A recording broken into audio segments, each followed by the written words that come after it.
so very much. That time was 9:18. Oh, I should have said time. It's good. 9:18. Dang, they did better. They were like 8 minutes before. Yeah, they drove out a little. That's good. Thank you. Thank you. Okay, are they gonna make us kick? Are they gonna kick us out or? I don't know. We'll see. Who knows?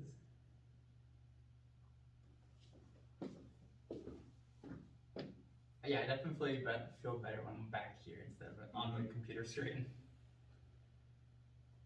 Dude, I get up here, I'm like, oh, I can't breathe.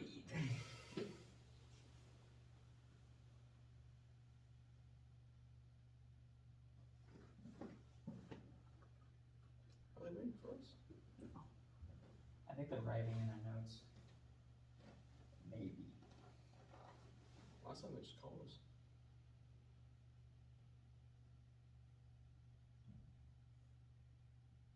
Oh, I mean, if. Let's just see if they'll call us. Yeah. Oh. I think, no, they're definitely writing in their notes. Well, she's trying to. Because if they call us out, we'll say, sorry, we were waiting. Judge, are you ready to hear the next pair? There we go. Yes. Alright. Next, AB 1201. That's us. Alright. Hello. Awesome. Okay, so on my screen right now, I see a person in either navy or black on my left, and yes, a person in it looks like blue and white on my right. Is that the way that this is intended for me to see? That is correct. Awesome. I can only see one person. But I don't know if I'm supposed to be splitting my screen, because if I am, I don't know how to do that. I can only see one person. That's the young man with the blue and white check shirt on, standing in front of a clock. Okay. Yeah, could you just turn the camera off and on again for me, love? Who, me? No. The competitor. Can you see now that there are two? No. Alright, Judge, what is your view looking like? Because I don't think this is a split screen thing. I feel like, you might have, do you see like the little 4 squares, toggle tile view? Mm-hmm. Press that. Okay. And do you see the pair of them now? Yes. There we are. Alrighty, loves, could you say a few lines for us just so we can check the sound quality and such? How are we doing today? Hi, you good?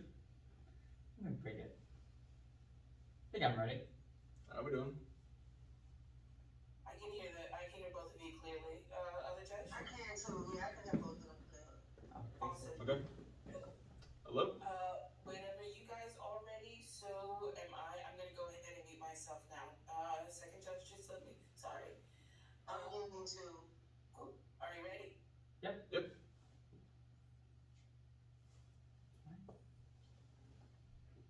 I wrote it. What? What? My last will and testament. What do you think I'm working on for months? My 10-minute play? You've been working on a 10-minute play for months? Yeah, I mean, why not? It's just as difficult as a 3-act play. It's actually more difficult. Why is it more difficult? Okay. You know how a 3-act play can be of any length, theoretically, right? Mm-hmm. This, however, can only last for 10 minutes. That's the problem. What's the problem? The 10 minutes. Why is that the problem? Because my play is currently 11 minutes. Well, it should be easy to take away a few lines. Any few lines. It just can't be important. Why can't they be important? Well, what can you say of any importance in 10 minutes? But my play is currently 11 minutes. I beg your pardon. What can you say of any importance in 11 minutes? Okay, a lot of things. Okay, this play happens to bring up many deep philosophical questions. In 11 minutes? Okay, forget that 10 or 11 minutes thing. I need help. Will you be serious or not? Okay, so what is this deeply philosophical play about? Life. Life? It is about life. Why do we exist? What is our purpose? Where do we come from? Where are we going? It is about men and women, their relationships, and in general, our relationship to the universe. I hope the 10 minutes didn't limit your scope of subjects. I didn't allow it to limit me. Okay, all along, of course, there were accurate references to world history. Of course. And all the major scientific achievements of mankind. No wonder it's stretched into 11 minutes. We all know those type of people, right? The artsy kids who get way into their projects. You know the type. Picasso, Da Vinci, Kanye West when he decided he wanted to be the president all of a sudden. You know the type. Those theater kids who wear tights for the Shakespeare reading. Take all those type of artsy kids and throw them out the window, because you haven't seen nothing yet. In a coffee shop, our chill, relaxed friend That's me. is greeted by moi, the outstanding, magnificent playwright, the best in a generation. Okay, don't get carried away. We haven't even started yet. He does have one problem, though, and he can't get it done. He suggests that his magnum opus is going to solve all, most of the issues of our society. There's just one problem. The play's too long. The 11th Minute by Marika Barnett. Yeah, that's where I needed help. I've got to cut something out. Okay. Who are the characters? How many characters are there? There's 127. Okay, at the moment, 127. But if I cut an extra minute out, I could probably get away with just 126. Oh, great! Then we really have to get to work on getting rid of that one extra minute. 127 actors might be very difficult to line up. Okay, yeah, and I'd appreciate it, but there's no extra minute. There's nowhere. Every word of the play is important. Okay, it'd be less painful for me to bite out chunks of my arm and then to cut out lines from this thing. Well, let's get to work. You already told me who the characters are. I just need to know who they are. Well, not 127 of them. Let's just start out with just a few. Just get an idea. There will be God, Muhammad, Buddha, Jesus Christ, and Moses. Those of you who are more familiar. Wow! Great cast! There'll be Alexander the Great, Louis Pasteur, Francis II, Picasso, Socrates, Britney Spears. I hope you can find actors who can play such important roles. Yeah, my real problem's gonna be with those Hindu gods. They all have to have at least 8 arms. That's the least of it. One has 3 eyes, another 5 heads, not to mention the one with the blue skin. 8 arms, 5 heads, blue skin. I bet the actors union have some weird rules against this. But anyway, what's the premise of the play? He wants to know the premise. I told you, okay, I want to answer the questions we've had since we were cursed to live on this floating rock. Okay, it's about time that someone handled this subject seriously. Yes, it's been badly neglected up till now. Okay, yeah. Then why do I have the feeling you're not taking me very seriously? Look, if you want my help, you're gonna have to be patient with me. I promise, I'll help you get rid of that one extra minute. Okay, yeah, and I'd appreciate it, but that's just it. There's no extra minute anywhere. Every syllable of the play is essential. Still, if we want to start somewhere, I admit the beginning and the end of every play is important, but there's something you could always cut out in the middle. You'd be cutting out my heart, my lungs, my vital organs. Because guess what? They all happen to be in the middle! I don't need the surgery's over. Wait. Please bear with me, man. I really need your help. Okay, for the last time, let's see if we could get rid of 1 extra minute's worth of lines in the middle. Yeah, okay. What exactly would you call the middle? Where's the middle? Well, you told me some time ago that each minute is 1 page. So, 11 pages should equal 11 minutes.